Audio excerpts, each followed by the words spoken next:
YouTube, hello, it's been a while. Haven't made very many videos lately, but I've been getting a ton of views and questions on my designing a pond video. So I'm going to do an update to that video right now. And then we're kind of creating a little homestead here. So I'm just going to give a little brief synopsis of all the things that have changed in the last few months and what we're doing, which includes raising chickens, a rabbitry, and we're gonna get a couple Nigerian dwarf goats. So we should be able to be pretty self-sustained with eggs, birds if we want to eat those, rabbits, trout from the pond when we want fish, and milk from the goats. So it should be pretty cool. So I'm just gonna start with the garage and work my way around, and then we'll feed the fish too. And then I'll shoot some underwater video as well of the trout. These are 4 chickens I got a month ago. This is my brooder, which is like a animal playpen. But we have 4 chickens in here.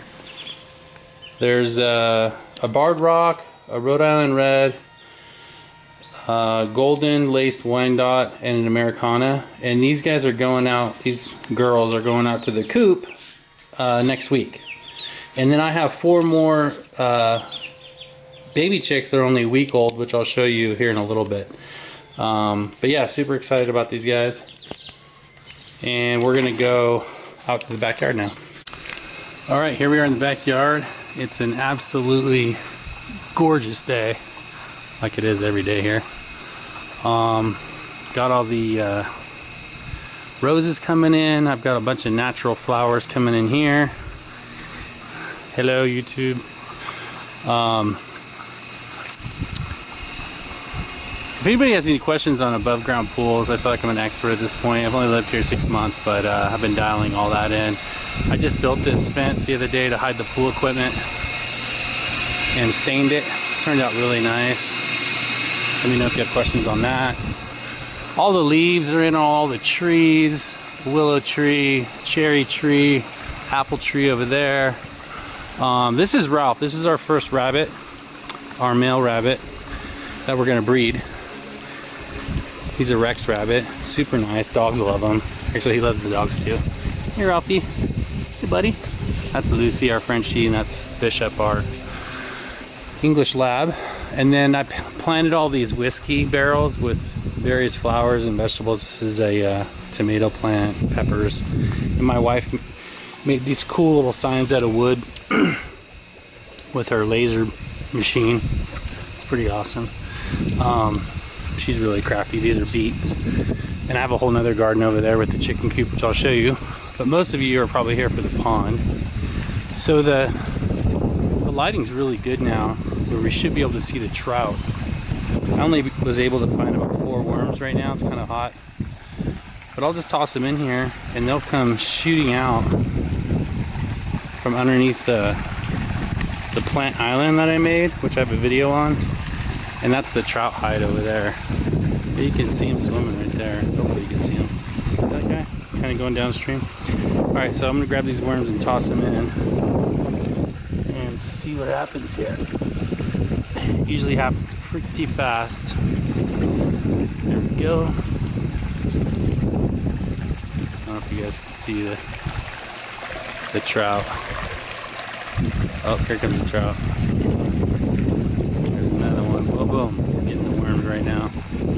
They're pretty small. They're browns and rainbows. About 11, 12 inches long. They come from up and downstream. We're lucky enough to be here in the Sierra Nevadas, where the stream comes out of the Sierra Nevadas, which is only a couple miles from here, and comes down through our backyard. So everybody on my street is blessed enough to have this creek and ponds. This one's pretty nice though. I've mucked it out and did a lot to it. It's about 3.5 deep at its deepest point over there. There's a boulder in the middle of the pond, but I'll go ahead and shoot an underwater video again here in a little bit. But the creek comes in from over here. People ask me a lot, do I plant the fish? Do they come and go? But at this time of year, I put a grate right here and a net to keep all the debris from going into my pond. And then I just take it out, put it in here, which goes into my compost pile, which I built a compost bin the other day. That's another video I did. This is my little backup system, fishing net. That keeps 80% of the debris from going into my pond, because it goes down here into the first pond, which there's no fish in here, but I did, since the last video, I added that little log area for any small fish that come and go. And then it goes down here into the bigger pond. I got that little alligator head to hopefully divert the ducks, because ducks are pretty menacing to ponds. They erode the edges, and it doesn't really work, but I think it looks cool, so I left it there. And then the natural creek flows through my yard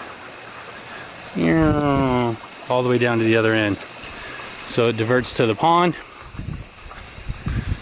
comes back. You can see the fish right there. It's kind of hard to see on video. You guys can see him swimming. It's a big one right there. But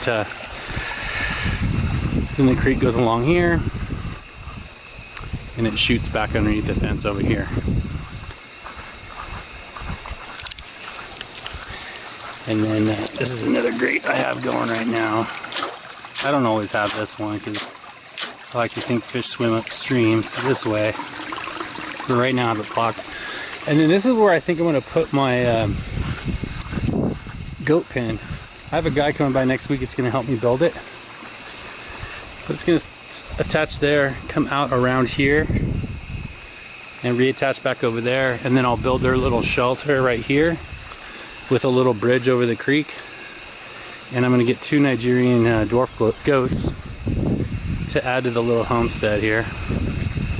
And should be fine. I'll come over here and show you my garden and my chicken run. All these roses are coming in right now, which is nice.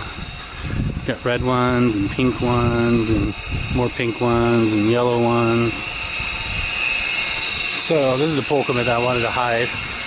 So this is the chicken coop. My wife made this little sign. Got a gate here. And then what I did was I strung string from the top of the fence to the eaves all the way down to keep the hawks out. And keep the chickens in. But it's a huge area for 8 chickens. It's about 75 feet long and 4 feet wide. This is my compost bin that I built, so the manure will go in here. This is cool. So these just take these out and add them as it fills up, and then I'll plant that in my garden, which is right here, next season. I got 2 motion detector lights for predators, and then you can see the peppers are coming in. My wife made all these little signs for all the different vegetables, and I got the string trellis and the fence to keep the birds out. I made this little chicken swing right here, the dowel. We've got eggplants and peppers and strawberries, cucumbers, bell peppers, and 2 different kinds of tomato plants. This is my game camera that's triggered if anything at night tries to get in here. That'll pick up the footage. Installed a hose to clean the coop. Installed this sunshade to keep this area shaded. This is the coop. I connected the waterer to my drip system, which is set to an automatic timer. So every day this gets watered. I don't have to do anything, and it's going to fill the waterer. That's the automatic feeder. I drilled a hole and put a dowel in here and painted it, so I know how much food is in there. As the food goes down, that goes down. And then there's a little solar thing over there, which connects to a light in the coop. So at night they'll have a little light in here, right here. I took these apart and rebuilt them so it's higher up. We got another roost over there too here, and then these are the nesting boxes, which I have blocked off because chickens won't have eggs until about 5 months old, so I don't want them in there pooping and stuff. And then I'm doing the sand system, which with all my research seems to be the best. And I have this long scooper for the poop. It goes in the bucket, goes in the compost pile. So I feel like I'm kind of ahead of the game in all these systems. but we'll find out. There's my other motion detector light. And then I just got my electrical fence. I'm gonna run one electrical wire all the way down the top of this fence for any predators that want to come in here at night. They'll get popped. I built that little roost there, and then I cut this hole out the other day out of the fencing. I cut a hole out of this and put this here, and I'm going to put latches and a lock on it so I can open it and get into this area to clean it out, because it has this little door here and I'm not squatting down there to do that. But yeah, so this is it. We're pretty excited. It's been a lot of work, but on quarantine, what else are you going to do? So I'm just filling my day with projects. But a lot of you are more interested in the trout pond than anything, so I will go get my underwater camera and I'll film some trout swimming around underneath the trout hide here in a second. And then, yeah, let me know if you have any questions. Oh, another question I was getting a lot of was flooding. And we don't get that much rain here in Central California. We're on the east side of the Sierra Nevada. It's about 45 minutes from Mammoth Mountain. Not a lot of rain. We get enough rain, but we don't have to worry about floods here. And the water stays cold year round because it comes right out of the Sierra Nevada. So that's how the pond is 3.5 feet deep, and the fish survive year round, and the water stays cold, and it's continually oxygenated, and I don't have to do any kind of filtration or anything like that. So it's we're really lucky to have this set up. But hope you enjoy the video. Dogs are playing. Beautiful day. Oh, and I stained the fence the other day. Turned out nice. It used to look like this. I didn't do this side because of all the foliage. So it used to look kind of crappy like that. And now it's a dark walnut all the way around. I felt like Daniel-san in Karate Kid. No, Daniel-san, you must stain the whole fence, both sides.